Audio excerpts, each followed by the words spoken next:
Aisha Jordan. I'm here with Jordan Multimedia Group and talking to ENDesign, Neville and Stacy.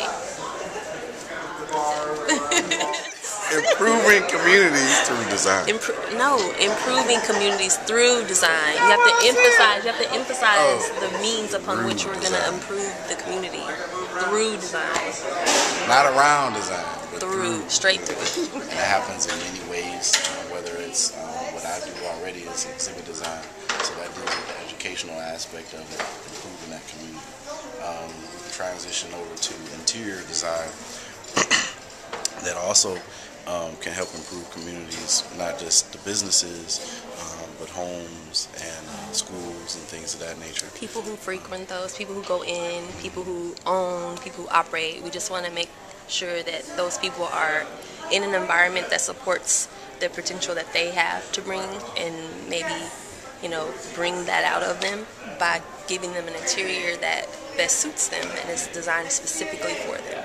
And with the small businesses starting up so much now, competition is really high. So you can't just, people come here so I can just leave the place as it was 20 years ago. No, they want a fresh little face, reinvest in your company, in your business, so then therefore people will reinvest into you. Tell me how ENDesign, how y'all got started. We got started because Neville recognized the fierce design ability that I have as a person, and he decided that he needed to partner with me, otherwise he would be a loser in life. So we basically just, I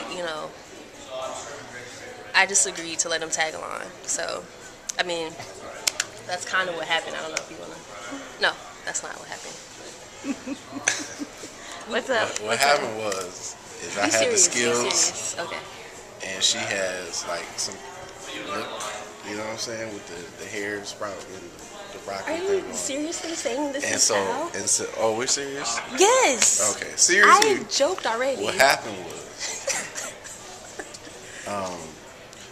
we started working on projects together. I was teaching her a program, SketchUp, which is a 3D modeling program. A lot of architects and interior designers use it. And so we started on that, and then we realized that our skill sets complemented each other very well. And so I was already looking to potentially going into starting my own business, and realized that we can expand our offerings if we teamed up together.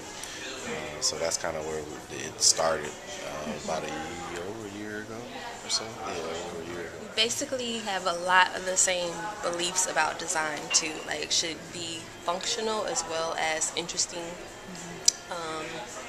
And I just want to say, like, the reason why I think we make a good team is because where I lack, I guess you could say, in the fabrication and technical abilities of, I don't need over-agreeing.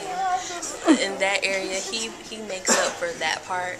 And where he lacks in the vision and the creative of the design, we're in a meeting.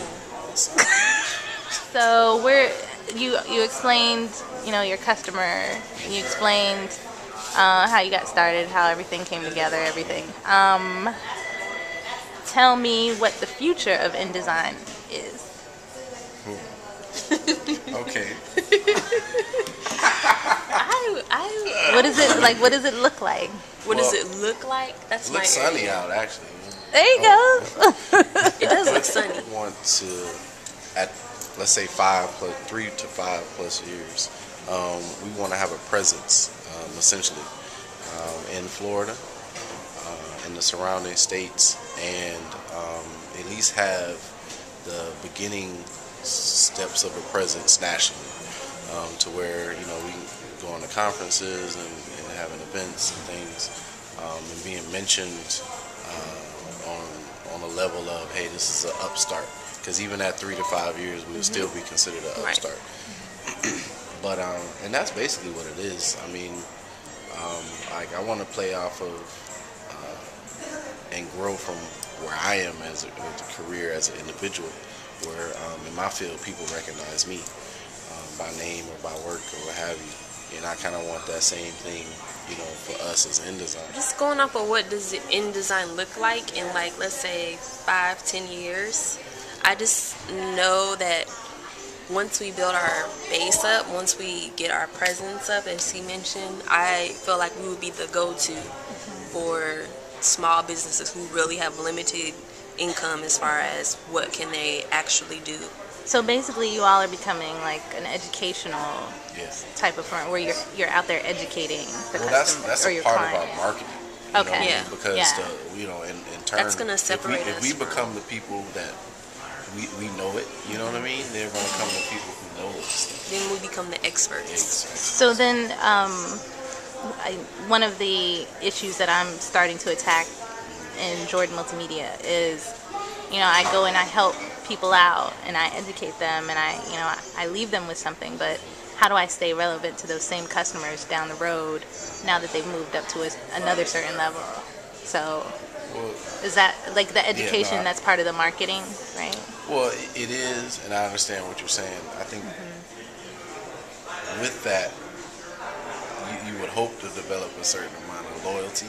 Yes. And if you while you educate, you don't give them everything all at one time. You know what I mean?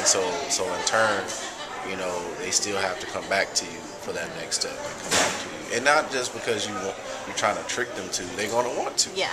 They're going to want to because it's still in business. You still want to deal with who you trust. Yeah. And then so And if it's they still trust your us, intellectual property as well. Yeah. If you're helping them. Yeah. So you need to be credited for that. Yeah. You know what I mean? You can't just give them it all and they're like, okay, done. So what sets you apart from the other design firms that you'd be competing against? Oh, that's easy.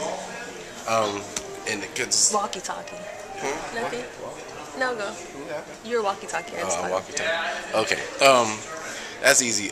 Most design firms aren't as multifaceted as we are. By design, mostly. I think a lot of people just wants to concentrate on one specific thing. So there are no interior designers that are going to offer you the ability to do graphic design, to do custom design pieces to this level. It's just they don't do it. You know what I mean? I don't know specifically why. I think they just kind of I know why. It is challenging because for us, we have to look at it that our competition in some ways triples because we're not just competing with interior designers, but also graphic design and also industrial designers. So, but it's kind of pushed them out because they can't offer all that in one house. So like we had mentioned before, if you're a startup company, instead of you having to go to 3 different places to get something done, Your logo, your website. or even if you went to an interior design and they said, hey, we'll do all this stuff, and the interior design company will then outsource the graphic design or then outsource the industrial design. Well, guess what? Those prices are normal. You know what I mean? With us, we give you a discount. If you get those 3 different services, our packages are built in to a way where you get discounts. You know what I mean? By the more services you request from us. And that's one of the biggest things that separates us apart. And the other thing is our overhead is nil. Yeah, my name's Ecstaci Davis, and I'm a lead designer at ENDesign.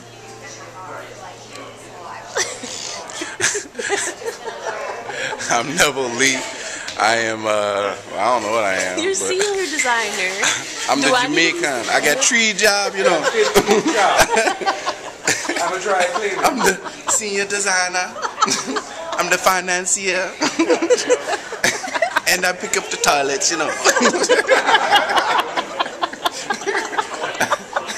Oh my gosh. I'm Neville Lee. I'm a senior designer at ENDesign. And I'm an industrial designer by trade. And a goofball, Naturally. And there you go. Awesome. And she's an interior designer in case you failed to mention. Lead designer. Well, lead designer. Okay, what you interior. design? I'm an interior designer. Widgets? Is that what you design? Yes, I design all of that. Widgets, Rockets. waffles, all of that. Yes. So,